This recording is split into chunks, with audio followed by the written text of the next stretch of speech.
Good morning students. अब हम अपना न्यू लेसन जो हिंदी का है, पेज नंबर है हमारा 42 और लेसन नंबर है 12, रचनात्मक अभिव्यक्ति, क्रिएटिव एक्सप्रेशन। ओके, कहानी पठन एवं लेखन। यहाँ पर आपको मैंने कंप्यूटर में दिखाया है कहानी पठन एवं लेखन। पठन मतलब पढ़ना और लेखन मतलब लिखना।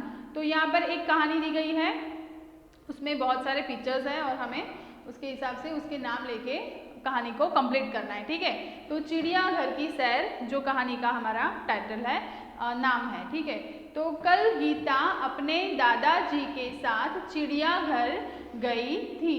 उसने देखा कि ये देखो, ये चित्र है। ठीक है, किसका चित्र है ये? तो शेर का चित्र है। उसने देखा कि शेर के पिंजरे के पास बहुत भीड़ थी। सामने लोग, किसका चित्र है ये? बंदर। सामने लोग बंदर को मूंगफली और केला, एक होता तो हम केला लिखते, पर यहाँ पे 5-6 एक से ज़्यादा है तो फिर हम क्या बोलेंगे इसे? केले। मूंगफली और केले खिला रहे थे। ठीक है, अब नेक्स्ट है, साथ वाले बाड़े में लंबी गर्दन वाला, लंबी सबसे गर्दन किसकी होती है? जिराफ। तो ये जिराफ का चित्र है, देखो। तो साथ वाले बाड़े में लंबी गर्दन वाला जिराफ धीरे धीरे टहल रहा था। गीता दादाजी को खींचते हुए आगे ले गई।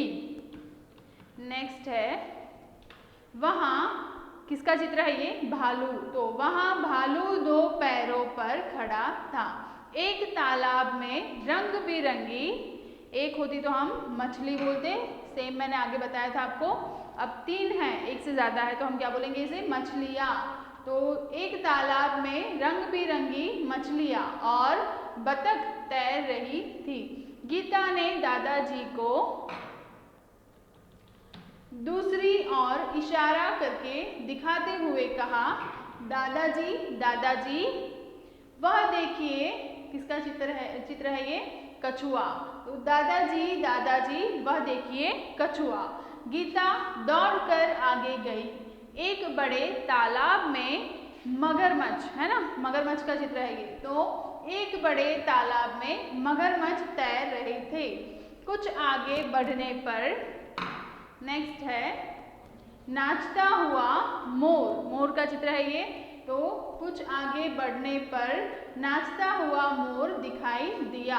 हमने देखा कि चिड़ियाघर में हम ऊंट और हाथी, दोनों है चित्र, देखो ये है ऊंट और ये है हाथी।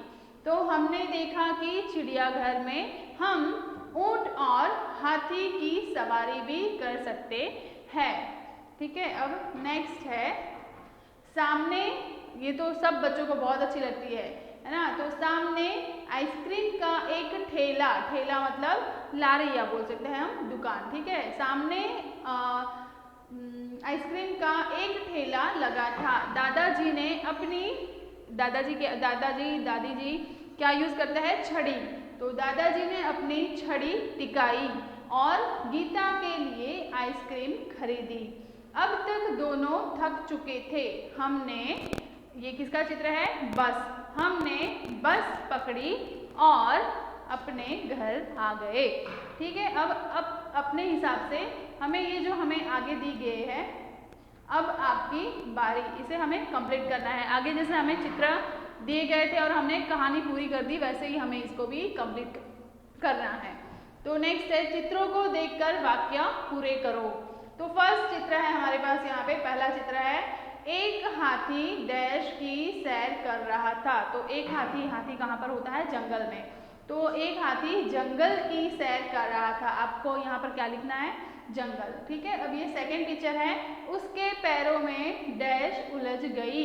उसके पैरों में क्या उलझी हुई है? यहाँ पर देखो पिक्चर में, तो रस्सी उलझी हुई है, उसके पैरों में रस्सी उलझ गई। अब नेक्स्ट पिक्चर है, चूहों ने रस्सी डैश। तो चूहों ने, देखो ये चूहे हैं, रस्सी को क्या कर रहे हैं? काट रहे हैं या फिर कुतर रहे हैं। आप दोनों में से कोई भी एक वर्ड लिख सकते हो। चूहों ने रस्सी कुतर दी या फिर काट दी। और नेक्स्ट है लास्ट पिक्चर में, चूहे और हाथी दोस्त बन गए, क्योंकि हाथी फंसा हुआ था और चूहों ने उसकी मदद की। तो चूहे और हाथी क्या बन गए? दोस्त बन गए। और हाथी ने सबको डैश कराई। हाथी ने सबको क्या कराई? तो हाथी के ऊपर देखो सब चूहे बैठ गए हैं और क्या कराई फिर हाथी ने सबको सैर कराई। ठीक है, अब ये कहानी हमारी यहाँ पर फिनिश होती है। बन गई एक कहानी, इसे अपने शब्दों में सुनाओ और इसका नाम रखो, जो हमने आगे कंप्लीट कर दिया है। अब आपको यहाँ पर अपने आप से खुद एक कहानी बनानी है या फिर चित्र में देखकर नाम बोलना है और उसे लिखना भी है।